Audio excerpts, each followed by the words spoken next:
Why did you launch Ford? Yeah, I got together with the Galaxy guys and the Jump guys few months ago, and we all started kind of talking about what this could be. And it wasn't enough to just be like, well, we can buy Solana, a publicly traded company. We wanted to. That was not high enough of a bar to clear.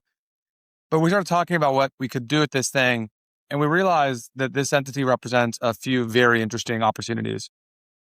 First, and probably most importantly, I think forward industry is paramount for the long-term mission and success of Solana.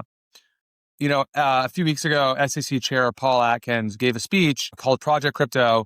In that speech, he said, we need to move US securities markets on-chain. And I've been thinking a lot about that. And it occurred to me that this is going to be a really hard process, and that quite frankly, NASDAQ and NYSE and CME are not going to be the people who are going to get us there.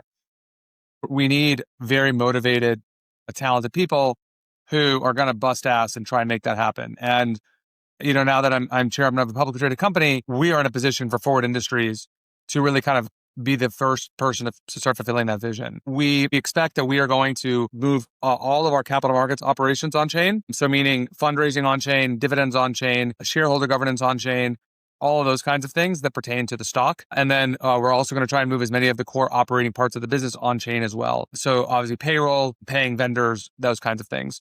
And in doing this, we need to prove to the world that you can have a publicly traded company do all of these things on chain. Obviously, most other folks are going to be reticent to do these things.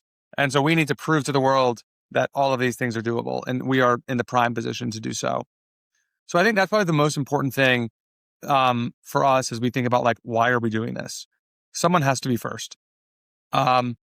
Second, probably big thing we realized is as an actively managed publicly traded company, we can actually do things that an ETF cannot. The most important of which is we can use the yield that we generate from Sol and from DeFi and staking and stuff.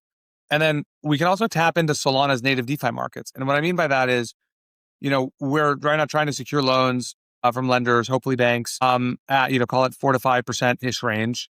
Maybe it's a little higher than that, but that's our hope. And we can then deploy that dollar denominated into Solana DeFi, where I think we can earn, call it 12 to 15%, and earn that spread. This is a kind of story shareholders love to hear. It's obviously very profitable, and so that's a very great thing we can do. But then once I realized we could do that, then I started to think further, and I said, well, you know what? MicroStrategy, Strategy has started to issue these perpetual preferreds where they have a 9% coupon they have to pay. Well, Strategy has no cash flow. Like the Bitcoin they hold doesn't do anything. But we're producing cash flow from two sources, both SOL-denominated cash flow as well as dollar-denominated cash flow.